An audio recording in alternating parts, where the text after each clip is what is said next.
Alright. Let me finish putting this away. No, I want those potatum. Potatum. Yes. But I actually, mentioned on Twitter the other day, the one problem I always have is that anytime a new Bethesda game comes out, it also turns me into fucking Kivas Fajo from Star Trek. Oh, yeah, I saw that. Yeah. For those that, have no idea what the hell I'm talking about, he was, a person who collected rare and unusual, things in Next Generation. And tried to collect data. So yes, there's a aspect of that for everyone when a Fallout game comes out, or a Bethesda game comes out. It's like, I've never seen this item before. There may only be one of it. Now, I could use it for the valuable resources it turns into. Or I wouldn't have it anymore. Yes, but then I wouldn't have it, so it's going on this shelf. And it will stay there forever. Or until you find another one. Yes, until I find another one, in which case I will keep destroying them until the only one that is, the one that I have on the shelf is the only one that exists. This little sweater up over me, or hoodie, whatever. Cold? A little bit. It's a little bit chilly here. In a,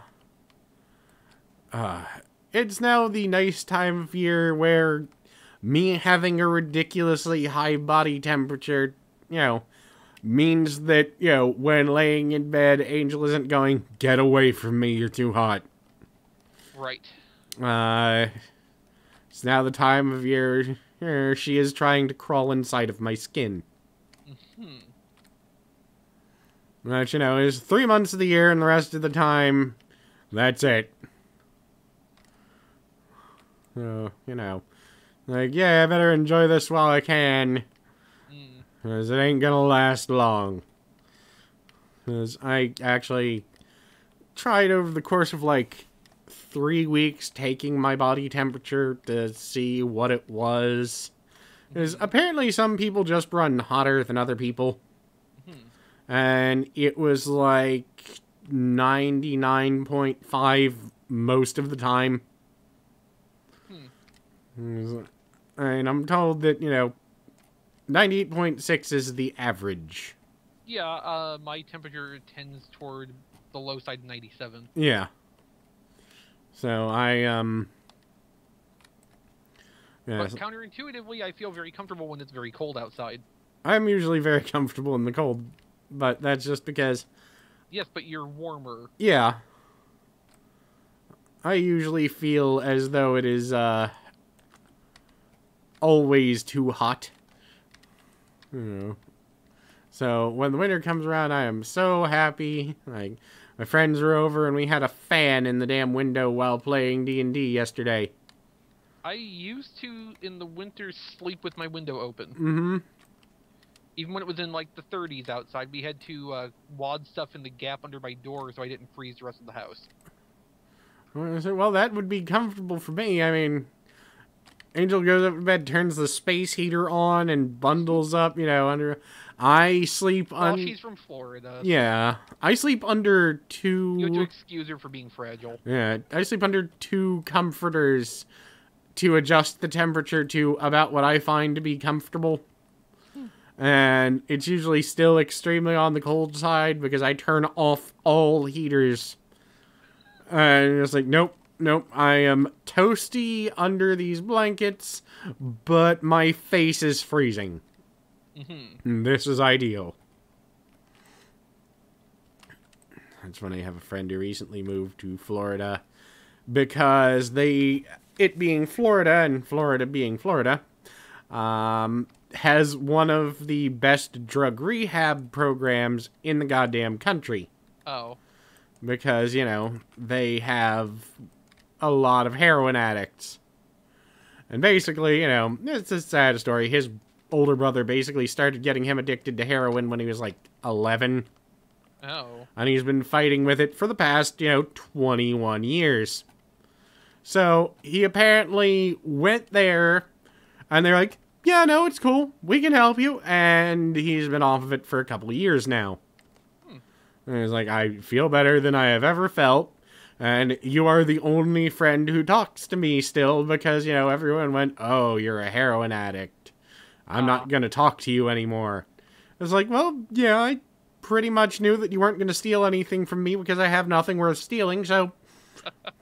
And he was like, yeah, pretty much. Oh, wow, there's a lot of stone slabs in this chest. That's my inventory drop. Oh, well, then I'll put those back. But, yeah, it was like, you know... It was just kind of funny because he was like, yeah, you're the only person who treated me decent. That's why I finally decided to get my shit together. It's like, oh, that's really cool. Yeah, you're about the only person that ever told me, or didn't just straight up tell me I'm a failure. Like, oh, well, they're assholes. Yeah, he's like, so I'm gonna call you and we're gonna talk. And I'm like, that's cool. Started calling me every day. I'm like, listen, man, I know that you're really happy with your life right now and you want to share your happiness, but I got shit to do. I appreciate you, calling and talking to me and all that great stuff, but, can you knock it down to maybe once a week? Please?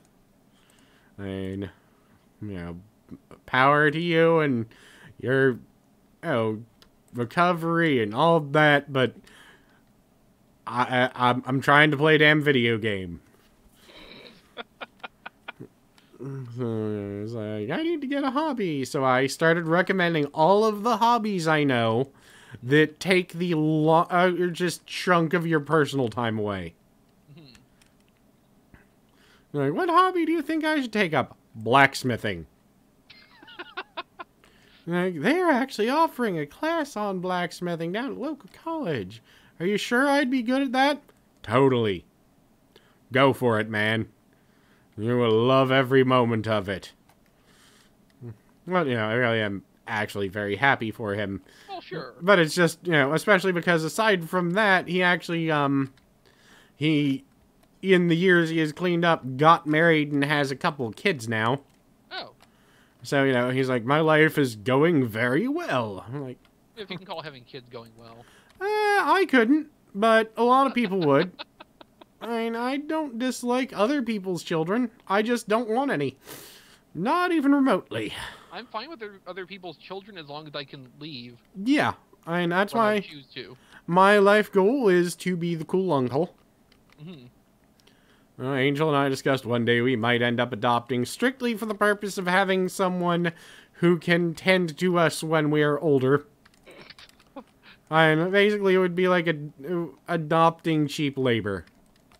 Well, I mean, that's why in times past people tend to have 10, 12 kids. Uh-huh.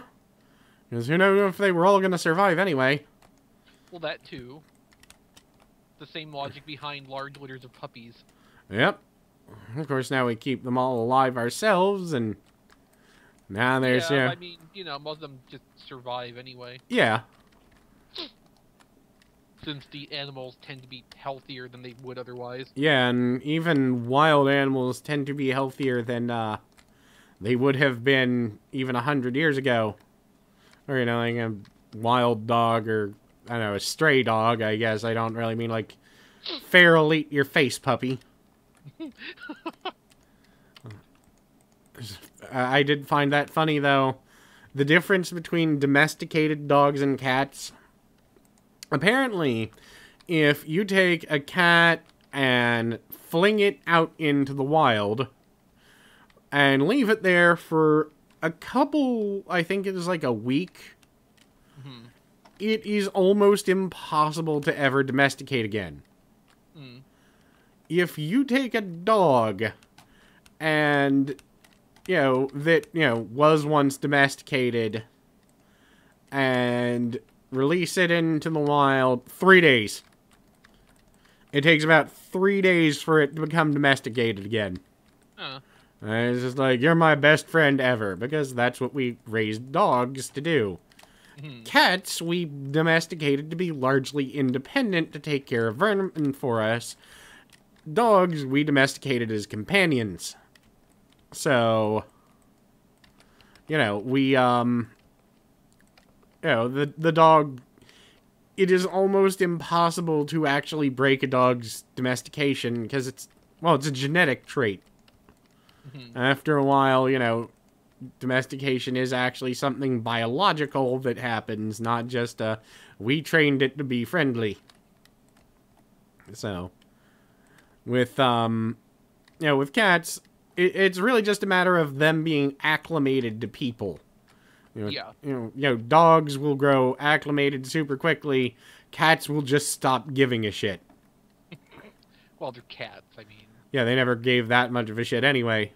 Mhm. So, once you disappear or if humans disappear from a cat's life, it does not care.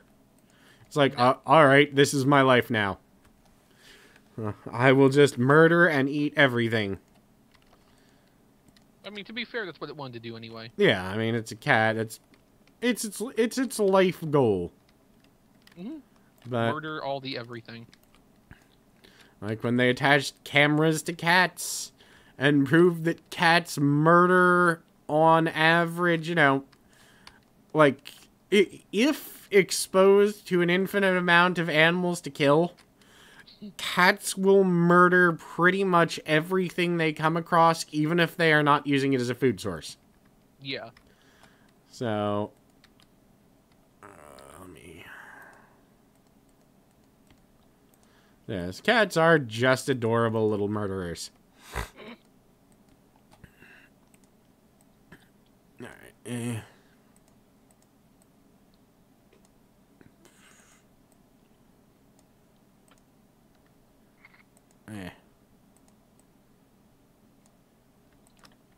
There we go.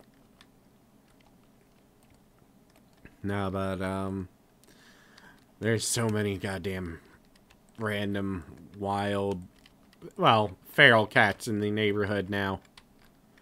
Because people move into the neighborhood with their cats and go, oh, there's outdoor kitties, we'll let ours out too. Mm. And then those cats realize that, our neighbor feeds all of the cats in the neighborhood just by putting giant bowls of cat food out on his back porch at night, which also means he feeds all of the raccoons and possums. Right. But... The unintended consequence. Yes, which was a Star Trek movie, if I recall. Oh, but so the cats in the neighborhood, people's lovely, adoring, beautiful feline friend will then completely ignore that their owners exist because they can get food elsewhere. And they can get a lot of food elsewhere. So then what tends to happen is the people think that their cat has died because they haven't seen it, and why would their pet that loves them so much have just disappeared? And, that leads to them then moving away or getting another cat. Mhm. Which, is then part of the cycle of cat again. Right. So, I know that there is currently something along the lines of 14 cats in this neighborhood, almost all of which are, if not feral, mostly feral. So, there is a lot of new litters of kittens every year. And it's annoying because now all of our cats who are indoor cats somehow have fleas because, the little bastards get in everywhere. Yeah. And we usually have, because two of our female cats are not fixed. Just because they're not, they're not outside cats. They're inside cats. We don't let them outside. They stand no chance of getting outside. But that means that they smell all of the unneutered males in the neighborhood. Mm-hmm. And it turns into a goddamn opera. Just listening to them outside yowling. Or all of the cats everywhere yowling. It's like, alright, I love you, but I hate you so much right now. Unless our one cat is a ninja anyway. The one that disappeared for a while? Yeah.